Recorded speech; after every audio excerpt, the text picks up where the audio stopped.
Welcome to the law of sines.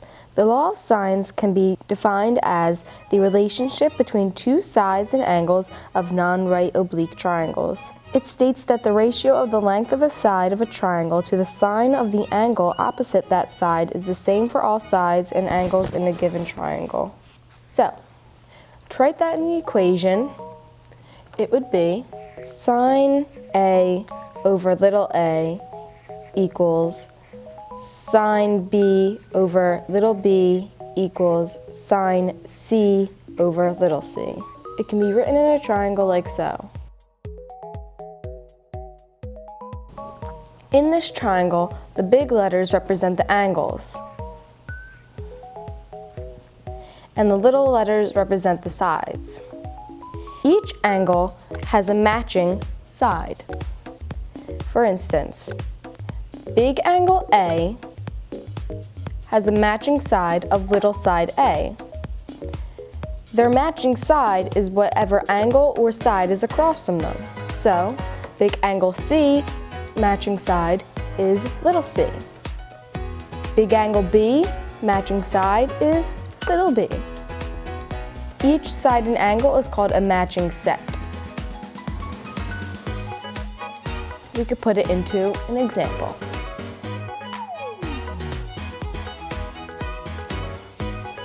In this triangle, we have a matching set of 35 degrees and x, and then 95 degrees and 10 centimeters. The whole point of this triangle is to find x. To solve this, we're going to do sine A over A equals sine B over B. Or these can be flipped to make the equation easier. To solve this triangle, I'm going to put the unknown x in the numerator over sine 35. I'm going to set that equal to 10 over sine 95. Just to clear up, these are paired because 10 and 95 are matching set and 35 and x are matching set. To solve this, all you have to do is x out sine 35 and multiply the right-hand side by sine 35.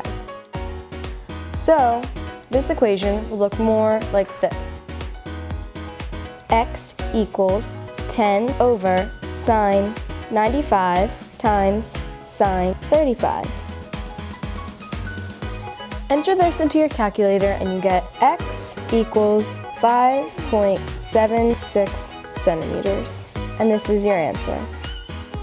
Does anyone have any questions? I have a question. Where does the law of sines equation come from? That's a great question, Frank. Now, if we look at this triangle, it has an angle, big C, a side, little c, an angle, big B on the inside of the triangle, a side, little b, an angle, big A, and a side, little a. The triangle also has a height. So now, the sine of pi minus b is equal to h over a. Pi is equal to 180 degrees.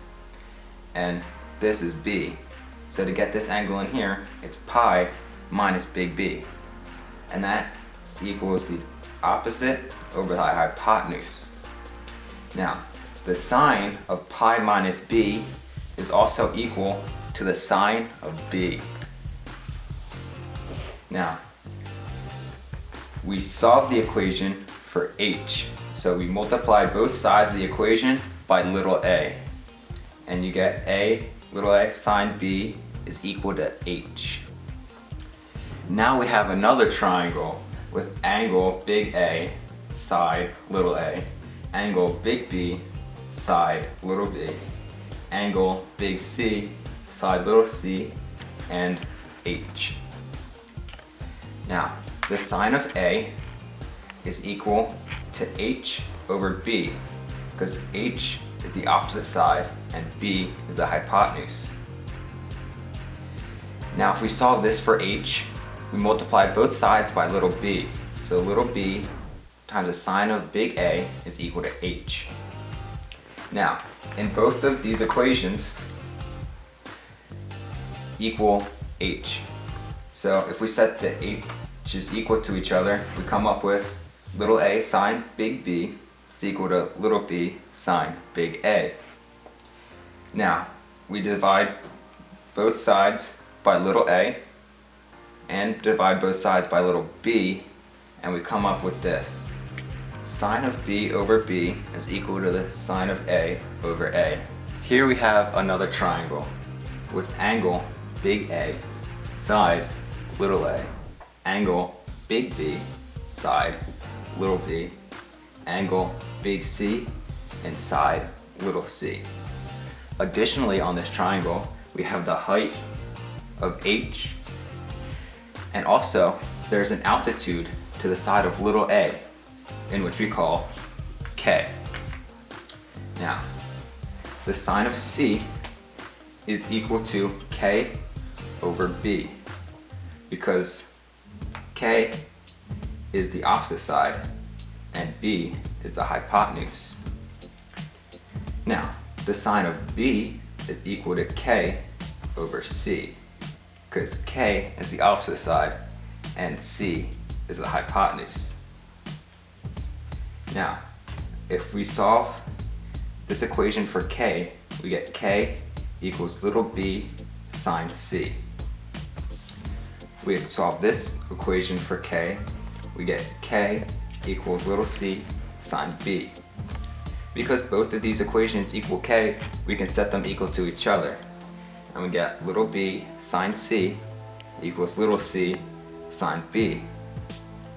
Now, if we divide both sides by little b and divide both sides by little c, we come up with the sine of c over c is equal to the sine of b over b. Now, combining that with our other equation, we get the equation for the law of sines. Now to apply law of sines to real life. Allie, throw me the ball! Ah! Okay, Bridget. Our demonstration with me and Allie can also be shown as the law of sines. So this is Allie right here, this is our tree, and this is where I was standing. The ball is up in the tree at an unknown height, and I'm 10 feet away from Allie, and Allie's 11 feet from the tree and the ball. So what we're trying to solve is the height from the ball to me, the angle at which Allie threw it, and the angle that the ball sits in the tree compared to me and Allie. And we know that this is 80 degrees. So we need to find these. So to find C, we're setting, using the law of sines, sine of big B over B equals sine of big C over C. So we know the one angle, 80, so it's sine of 80 over 11 feet equals sine of C over 10 feet. And then to solve for C, you're going to multiply it by 10 feet. So 10 feet times sine of 80 over 11 feet equals the sine of C. And to figure out what C is, you're going to have to use the inverse function. So sine of -1, which is inverse, is equal to 10 times the sine of 80 over 11 feet, and that gives you C. So C is 63.5, which can be rounded to 64 degrees. So now that we have two of the angle measurements, we can figure out the last one by just 64 plus 80 plus A equals 180, A equals 36. So now we have all the angle measurements. So to find A, which is the height from the ball to me, we have to, again, do what we did last time and just use this law of sines. So the sine of big A over little a equals the sine of B, big B over little b. So we know the angle, so it's sine of 36 over little a, and then we know all of this, so the sine of 80 over 11 feet. And to solve for A, you're going to cross multiply. So the sine of 36 times 11 feet equals the sine of 80 over A. And to figure out A, we're just going to divide by the sine of 80. And once you do that A equals 6.6 equals 7 feet. So we know that that's, the ball and me are about 7 feet from each other. This is 11 feet, that's 10. The angle at which Allie threw it was 36 degrees, and the angle between the ball and like me and Allie, that's about 64 degrees.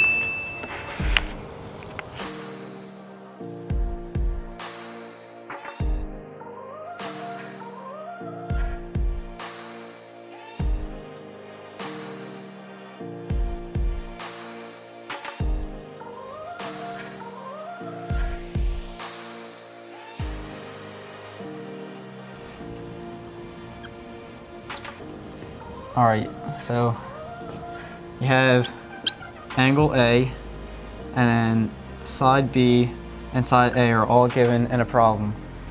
You can find the height of the triangle by using the sine equation. So you have the sine of angle A is equal to the height opposite over B, the hypotenuse. And then to find height, you just times both sides by B. And you get B sine A is equal to the height. And now the rule of the ambiguous situation is you have if the height is less than, if A is less than the height, then it doesn't form a triangle. So it would be no solution because the length of A would not touch the triangle in any part. And then if you have A greater than the height, then there can only be one solution because it can only touch, if we extended this, it can only touch the triangle here. And then if it doesn't touch the triangle in any other part, if this was free to rotate, it would just come back around right here. And then if A, sorry, this would be an A. If A is greater than the height, but less than the value of B, then it can rotate and it would touch right here because it's longer than the height, and then it would rotate, and then it would also touch at another spot. So then you would have two different possibilities of the triangle. So when A is less than the height, it equals no solution. And then if A is greater than B, you would equal one solution. Because if we elongated A to make it touch the triangle, and it would be bigger than B, this would be free to pivot all around the 360 degrees. It wouldn't touch the triangle in any other spot, so there would only be one solution for that. If A is equal to H, there can also be only one solution. This is because you would have A then replaced with H, and so you'd only get one triangle, because if we swing this around, it's not going to touch the triangle in any other part. And then if we have A is greater than H, but then less than B, you would get two solutions, because this would be able, it would be greater than H, so put that there, so it would be able to swing freely. But because it's less than B, it would stop before B, creating two different triangles, and the possibility of having two different triangles, because it's less than H and greater than B, greater than H and less than B.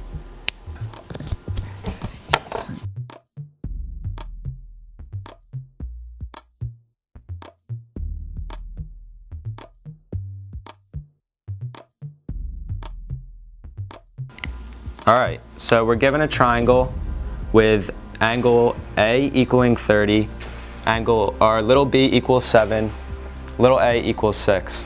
So what we do first is find the angle B. We do that by setting sine of A over little a equals sine of big B over little b.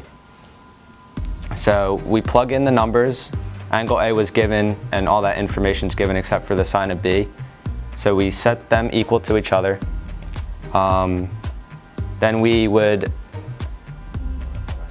divide by, or multiply by 7 to get sine of big B equals 7 sine of 30 over 6. And then we do the inverse function of sine of -1 times 7 sine of 30 over 6 to find angle B, which is 35.7. So we know that this is 35.7. And since we have two of the angles, we know that a whole triangle, the angles would equal 180. So we would just do 180 subtracted by 35.7 minus 30 to get 114.3. That's angle C. So we have 114.3. All right, and then we have to find little c. We did sine of A over little a equals sine of C over little c. So we cross multiplied to get the C sine of 30 is equal to 6 sine of 114.3. And to get C by itself, we divided by sine of 30, and that gave us little c, which is equal to 10.4. Since it was the ambiguous case, we know that there were two different triangles where big B would be an obtuse angle. So we have to start it off the same way that we did the other triangle by setting sine of A over little a equal to sine of big B over little b. I'm sorry. Then we did sine of 30 over 6 equal to sine of big B over 7. And then multiply by 7 to get sine of B equals 7 sine of 30 over 6. And we did the inverse sine function to get B equal to 35.7. But since B is an obtuse angle, we do 180 subtracted by the angle to get 144.3. So that's angle B. And to get angle C, since we have two angles, you just do 180 subtract the two angles to get 5.7, which would equal angle C. To find little c, we do sine of big A over little a equals sine of big C over little c. You can cross multiply this to get C sine of 30, set it equal to 6 sine of 5.7. And to get C by itself, just divide by sine of 30. And when you do that, C comes out to be 1.19, which would be that.